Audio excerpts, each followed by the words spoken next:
Reading with your kids. Hola, ni hao, konnichiwa, assalamu alaikum, shalom, mahaba, moni muli wanji, namaste, jambo, bienvenidos. Hi, my name is Gently, and this is the Reading with Your Kids podcast, an iHeartRadio Best Kids and Family Podcast Award nominee. We are so delighted that you're part of our beautiful Reading with Your Kids family. Thank you for helping us help families grow closer through reading. Please be sure to subscribe to the show on the iHeartRadio app, on Amazon Music, Spotify, Apple Podcasts, Google Podcasts, wherever you find your podcast. Our guest today is Andrea Williams. She is here to celebrate baseball's leading lady, Effa Manley, and the rise and fall of the Negro Leagues. If you are listening to this show on the day that we published it, March 26, 2021, we want to invite you to a very, very special event. It is a virtual performance of my educational magic show. The magic between us is respect and kindness. It is being sponsored by the East Boston branch of the Boston Public Library, the first municipally funded branch library in the country. They're celebrating their 150th birthday. We're so excited. I love the East Boston branch of the Boston Public Library, one of my favorite places in the world. And I love that I am having a chance to perform again for that community, not in person, unfortunately, but virtually. But the wonderful thing is that you can take part too. Now, if you go to facebook.com/BPL East Boston, that is their page. You'll be able to find out where you can request a link to the performance. It's a first-come, first-served performance. It's happening on March 27th, 2021 at 1 p.m. Eastern Standard Time. Would love to see you there. Joining us right now from right outside of Nashville in the beautiful state of Tennessee. She is here to celebrate a wonderful book. I think it's a pretty important book, too. It's called Baseball's Leading Lady, Effa Manley and the Rise and Fall of the Negro Leagues. Please welcome to the show, Andrea Williams. Andrea, how are you? I'm great. How are you? I'm wonderful. I'm a little tired, to be honest with you. It snowed. Well, it actually slushed last night here in Boston. So I was out shoveling very heavy slush off my driveway this morning. And being almost 100, it takes a lot out of me. Oh, you're not almost 100. But I got to tell you, though, I am a little jealous. Like, I will take slush right now. I will take dirty gray slush because we just don't get it in Nashville. I'm from Kansas City, so I grew up with the winters and the heavy snow that like starts in November, and yeah, I miss it a lot. I've see everybody online talking about all the snow and bundling up and, hunkering down. We got none of that. So I would trade you in a heartbeat, even if it meant I had to shovel. Well, you know what? I may take you up on that because I'm at a point in my life where I visited too many beautiful Caribbean and Central American countries and really, really like that. I don't know if I could take it all year long. I have to admit, I don't know. But I'd be willing to sacrifice to find out if I could handle it. Yeah, I'm a lover of seasons. I don't want snow all year round, but I don't want like heat all year round too. I think it all has its time and place. Well, speaking of seasons, one of the things I loved growing up here in Boston was spring, because spring meant that baseball season was right around the corner. And baseball has been such an important part of life here in the United States and in many other countries. Did you grow up with a love of baseball? I did. As a kid in the 90s, it was like all the things. I mean, I watched basketball too, of course, because Michael Jordan, how could you not? But yes, was definitely a huge baseball fan. Grew up in Kansas City, so the Royals were there, but my team was really the Mariners. I mean, it was the height of the Ken Griffey Jr. era. So yeah, absolutely loved it. Collected cards, like the whole nine. Oh, wow. Yes. You collect baseball cards and that gum that was really kind of gross, but because it came because it came with baseball cards, we ate it. And then I don't know if you did this too when you got a double or a triple of the same card, you would sacrifice that card and stick it in the spokes of your bicycle so it sounded like you had a race car as you rode down the street. I didn't do that. Like, that was just a TV thing. In fact, I don't know anybody that did that. Maybe, like, in my neighborhood, that just wasn't the thing. But no, I definitely, like, in the little sleeves with just, if I had a double or a triple, I just stuck them back behind there. Like, I wanted all my cards in pristine condition, which my kids can tell you now they still are because I won't let them touch them. So.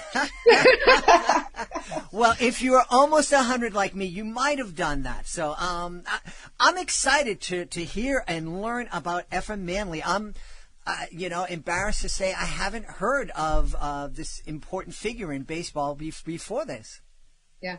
Yeah, I think that's the reality for most people, which is one of the reasons why I decided to take on this book. When I graduated from Georgia Southern with a degree in sport management and was en route to the front offices of a Major League Baseball team, or so I thought, but stopped off at the Negro Leagues Baseball Museum in Kansas City to work there. Ended up working there for about 2.5 years. And that was where I was introduced to Effa. So here I was, this baseball fan, like growing up, was all into all things baseball and, loved it so much that I wanted it to be my career, but I didn't really know, I didn't really understand how rich Negro Leagues history was, and certainly didn't know, about Effa and her story and the amazing things that she did in the 30s and 40s. Well, why don't we begin by just talking about the fact, and I think a lot of people have a hard time wrapping their head around the fact that there was Negro Leagues, that at one time baseball was segregated, and like I said, I have a hard time wrapping my head around that reality.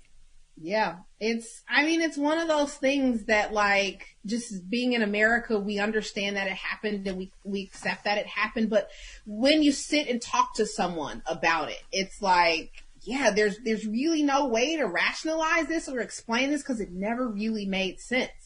But yeah, all of baseball, all of society rather was segregated like this. So it was only natural that baseball would be too.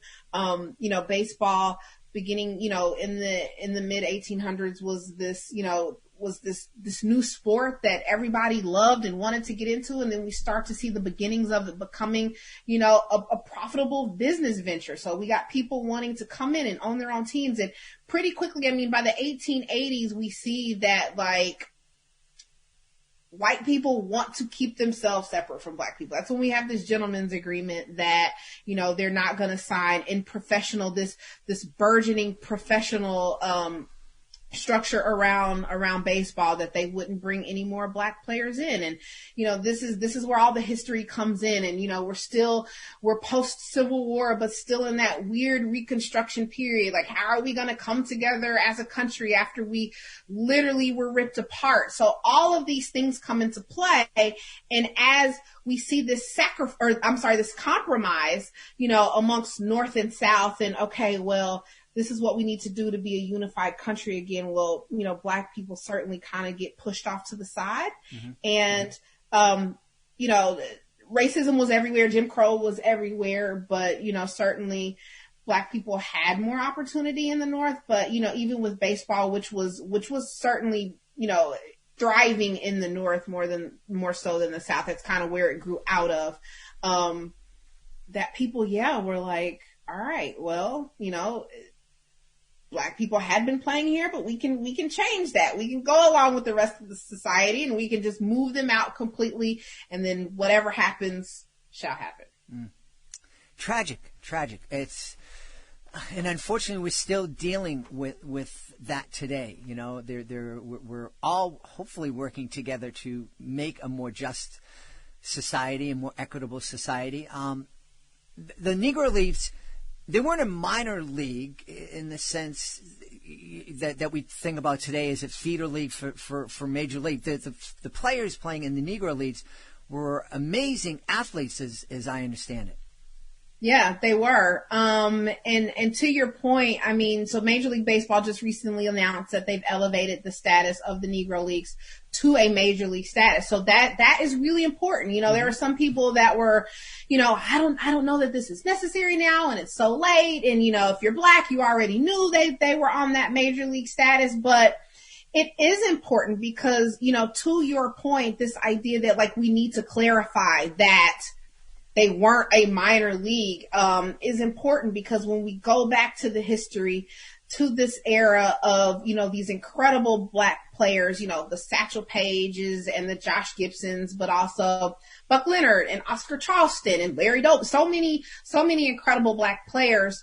The way they were treated, you know, via their already established teams and leagues, the way they were treated by Major League Baseball was that they were a minor league level, of minor league stature, that they weren't on the same level, that they didn't matter, that they weren't important, that their contracts weren't valid. All of these things impacted, you know, the way that integration was handled and how essentially black baseball got the short end of the stick. Mm-hmm, mm-hmm. So where does Effa fit into this picture? Effa owned with her husband the Newark Eagles. They were originally the Brooklyn Eagles. When they started out in 1935, they were the Brooklyn Eagles and then moved to Newark the following season. But they own this team in the Negro National League. This was her husband's Abe. Her husband Abe's actually his second go at owning a baseball team. He'd owned a team in 1929 out of Camden, New Jersey that just didn't do well. It was, you know, the depression was coming on and he just couldn't make ends meet and had to fold the team. But she really ran the business of that team. You know, her husband spent a lot of time, you know, he was the boots on the ground, like scouting and going to games, you know, traveling with the team on barnstorming tours. And she really held down the front office. She handled player contracts and negotiations and scheduled games and made sure that they had equipment and uniforms and all of those things.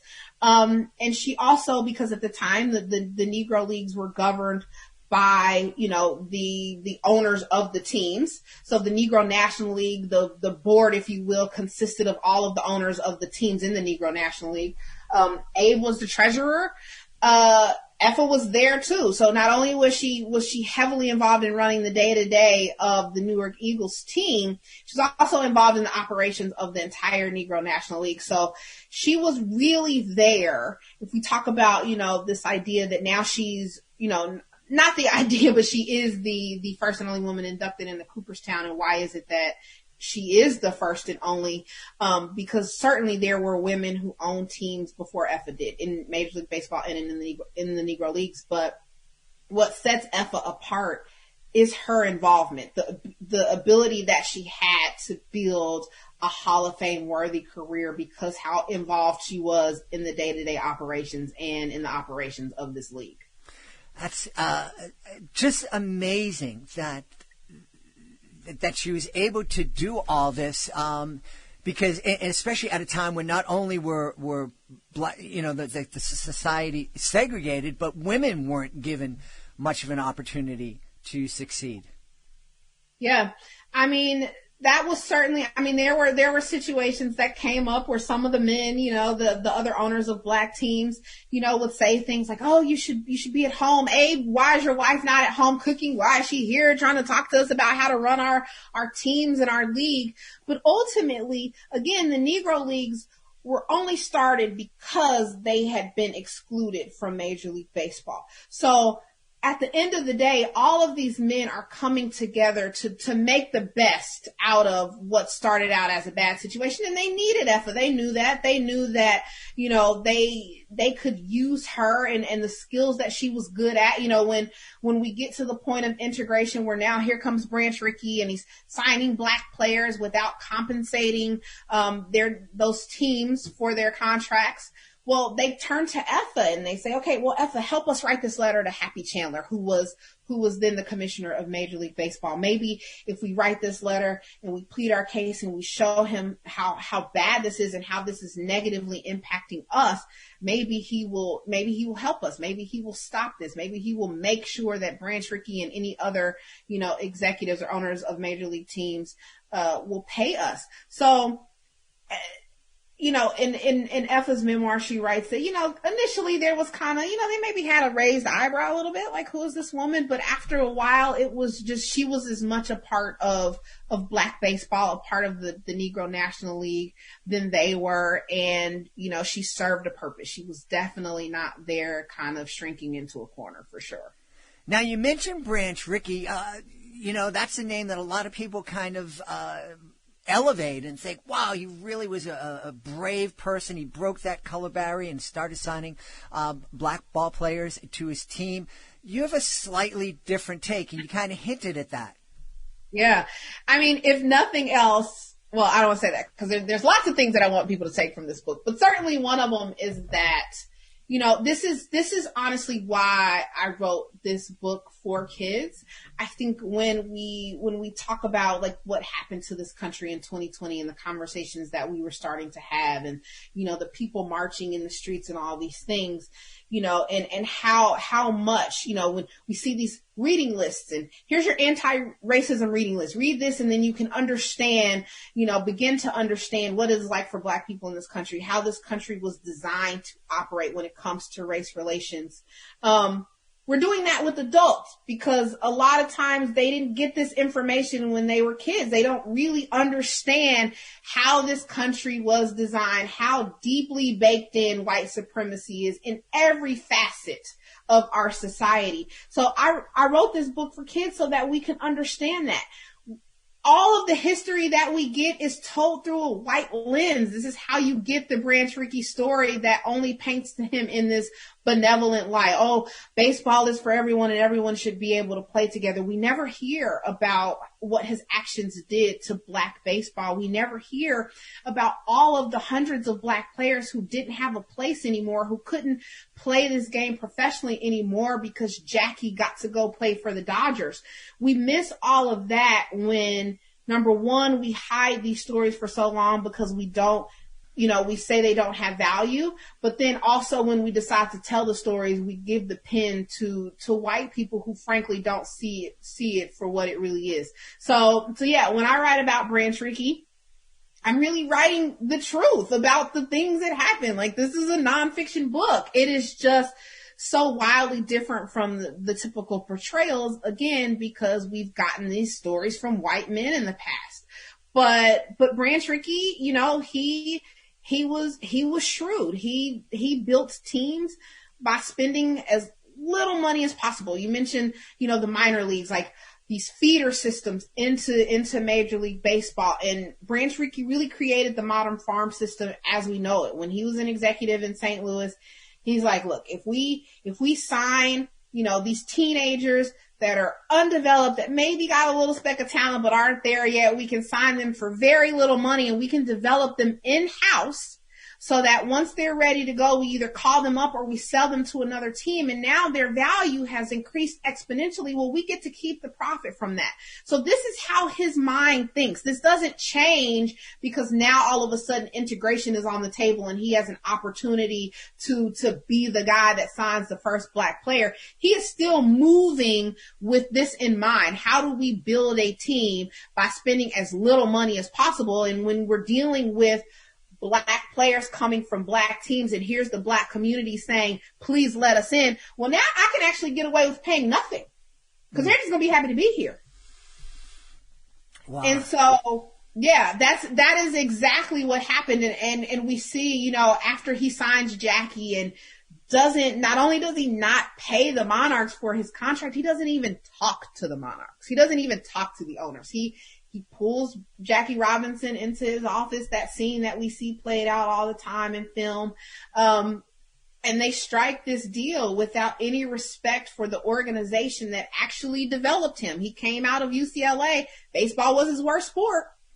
He develops via the Kansas City Monarchs organization to the degree that Branch Rickey is like, yes, I see a place for you here on the Monarchs, but he 100% refuses to do business with the Monarchs organization. He repeats that again with Don Newcomb, who was Effa's player, with, Roy Campanella, who played for the Baltimore Elite Giants. Again, this idea that I can build this team for little or nothing. And what are the owners going to say? What are the Black owners going to say? Mm-hmm. Nothing. Mm-hmm. They can't stand in the way of this progress. And I'm saying progress in air quotes because that was what we as a community decided progress looked like. Can we get our black players on a white baseball team? There was never consideration when you see these black reporters, if you go back and look at the newspapers and they are constantly, pushing forward and fighting the good fight for integration. And, black players are equal. Satch is just as good as any of these white pitchers, and Josh is just as good as any of these white, catchers or power hitters or anything like that. There's never a call for, okay, well, Biz Mackey, who Effa hired to develop Don Newcomb into the Hall of Fame level pitcher he would ultimately become. There's never a call for Biz Mackey to be able to cross over into Major League Baseball. There's never a call for Effa Manley, who was the general manager, the business manager of this team and put together a team that won the 1946 World Series. There was never a call for her to take up a similar position in Major League Baseball. It was just, can we get black players on the field with white players? That is the win. And so when that's all you ask for, that's all you get. Mm-hmm. That's all you get. And yeah, they couldn't say anything. They were running businesses and couldn't say anything about the fact that their businesses were being exploited. They'd spent money and time developing these players, and then they were stolen for them. Now they gotta spend more money to replace them. Mm-hmm, mm-hmm. But you can't say that to a community that for so long, all they have asked for was representation on the field for these black players in Major League Baseball. Wow. One of the questions I had written down was, we're recording this at the beginning of Black History Month, and why is it important to know this story? I mean, you just said it right there. This is incredibly important, not only for black kids to hear this story. It's important for every person, every human being to hear this story. Yeah. I mean, I think it is. I tried to write a book that was, it is written for kids first so they can understand it, they can digest it. But yeah, it's for adults too. I want parents to read this along with their kids to understand these bits of history that have been hidden from us for so long. But yeah, I 100% want black kids to read this. I want them to understand. Again, to go back to the importance of Major League Baseball's announcement, I want them to understand that even as we look at the professional sports landscape today and we say, where are the black managers or coaches? Where are the black executives? Where are the black owners?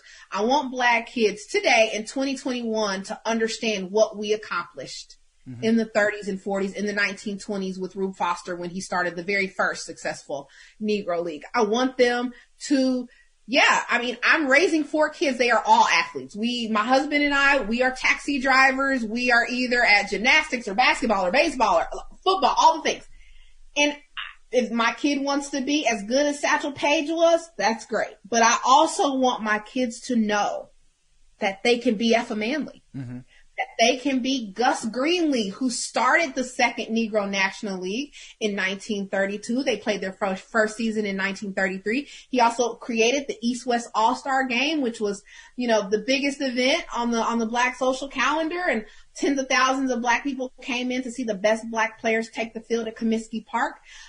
He had his own baseball field that he built in Pittsburgh in the black community. I want my kids to know that that is possible too. And I want all black kids, all children of color, all people who feel like this is what it has to be for me. Because if you look at pro sports right now, if you're black, you think you're supposed to play basketball and football. You don't even really think you're supposed to play baseball anymore, because where are they? We got Mookie, right? Like it is such a paradigm shift that we have to undergo to see what is really possible for us. And the best way to do that, we talk all the time about seeing is believing.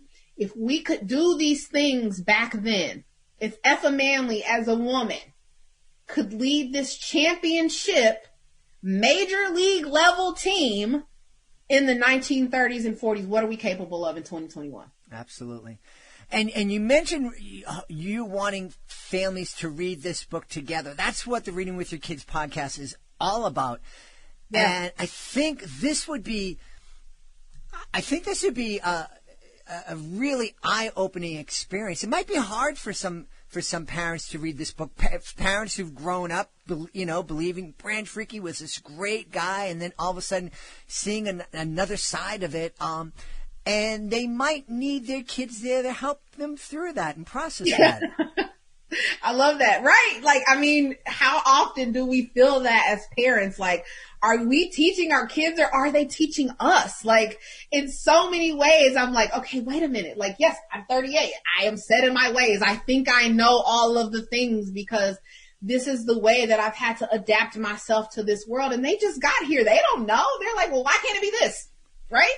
So 100%, I love that idea that, yeah, I don't know any better. So why can't it be this? Why can't we take an honest look at our history instead of saying, God, I don't want to have to rethink all of the stuff that I've already internalized. I don't want to have to do that hard work.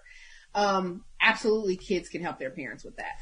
And I think that that's important. I think it would be a really great lesson, too, a really great way to model for our kids to kind of bite that bullet and to admit to yourself, wow, what I thought was true, what I thought was real, maybe wasn't 100% right, and maybe I have to take another look at this. And again, I think for our kids to be able to see us as grown-ups being able to rethink and reevaluate, I think that's really important because we have access to so much information. One of the hardest things, I think, for kids as they're growing up is to be able to discern what information is reliable and what information should we discard. Yeah.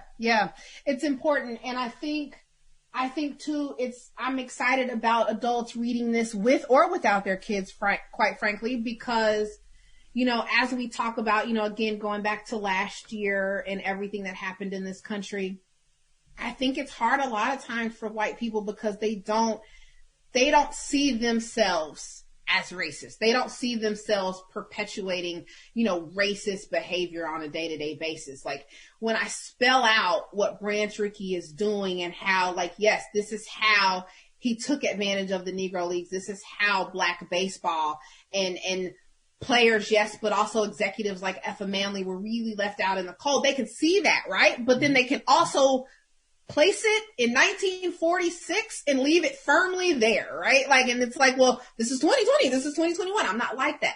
But I think it's important that we understand that even if you didn't build the system, if you are not tearing it down, you are complicit in holding it up, which is the same thing. So yeah, it takes that. I think sometimes just understanding, the level of intention that was created to build these barriers, to build these racial barriers. I think, that's one of the things why, there's so much history in the book. It's not just Effa's story, but like we're starting in the 1800s and weaving in, the history of baseball and the history of Black baseball and also just the history of Black people in this country. And at every turn, literally at every turn, during every era of Black baseball, there is a new barrier erected to keep Black people out. This is intentional. This is intentional. I think that should also hearten people who look around and say, this is a disaster. And now I feel so overwhelmed because I want to fix it overnight and I can't. Well, you shouldn't be expected to, because trust me, the people who came before you didn't build this overnight. They took a lot of time and intention, again, barrier after barrier after barrier to create this. So I think it reveals the level of intention that we're going to need to fix it, to tear these walls down. And I think, again, it should also make people feel like, to understand that, like, yeah, you didn't have to build it. It was really built before you, and they did such a great job that all you have to do is exist, and you're helping to uphold it. But guess what? You can also help to tear it down. Absolutely, and I think that that's something we should all work to do, to tear down barriers that are keeping everybody, lots of people are denied opportunities because of the color of their skin, their ethnicity, the language they speak. And there's so many. The world would just be a better place if those barriers were torn down and we're able to just celebrate and love each other and work together with each other. And that's what I'm hoping. I'm hoping I live, make it over 100 and see that progress really happening. Yeah, same. Tell me, Andrea, where can folks go to learn more about baseball's leading lady and more about you and what projects you're up to? The book is everywhere books are sold. It's the cliche thing to say right now, but it's true. The book is everywhere. And I am online I'm on Twitter quite frequently, probably more than I should be, at Andrea Wilwright. And my website will be going live shortly. It is AndreaWilwright.com. And I am writing. I work as a journalist, so writing articles about baseball and why we need to pay attention to history. We're talking about these barriers, and also being here in Nashville, in the heart of country music, and the same barriers that are here with the same historical past and the historical intention to create them. How do we now in the present tear them down? All that stuff I'm constantly doing, writing, working on more books. I'm just doing all the things. Yeah. And, Andrea was saying that the book is available everywhere. Of course, it's at that big, giant company named after that big, giant, beautiful rainforest in South America. But you can support your local bookstore, your local black-owned bookstore by picking up the phone, giving them a call, say, hey, do you have baseball's leading lady? You don't? Can you order it? Can you get it into your store for me? I want to pick it up. They'll get it for you, and you're going to put Andrea's name on their radar, and hopefully they'll stock the book for everybody else. That's right. Yeah. That's right. We've had a great time a great time and also a challenging time, really thought-provoking time, speaking to the author of Baseball's Leading Lady, Effa Manley, and the Rise and Fall of the Negro Leagues. Our guest has been Andrea Williams. Andrea, thank you so much for being with us. Thank you so much for having me. Please be sure to join us for the next edition of the Reading with Your Kids podcast. We have two wonderful guests joining us. KJ Kruk will be here to celebrate Leo Gray and the lunar eclipse. And Estelle Barden will be on to celebrate her My Lee book series. That's the next episode of the podcast. Want to thank the folks who made today's show so wonderful. Of course, we want to thank our guest, Andrea Williams. Be sure to check out baseball's leading lady, Effa Manley, and the rise and falls of the Negro Leagues. Also want to thank my team, Alejandro Doherty, Fatima Khan, Hannah Pat Oboyski, Alexia Brown. I want to thank my beautiful wife for all the support she gives me. Most of all, we all want to thank you. Thank you so much for taking the time to join us today. And as always, thank you so very much for taking the time to make the world a better place by reading with your kids. I'll be looking for you in the next edition of the Reading with Your Kids podcast.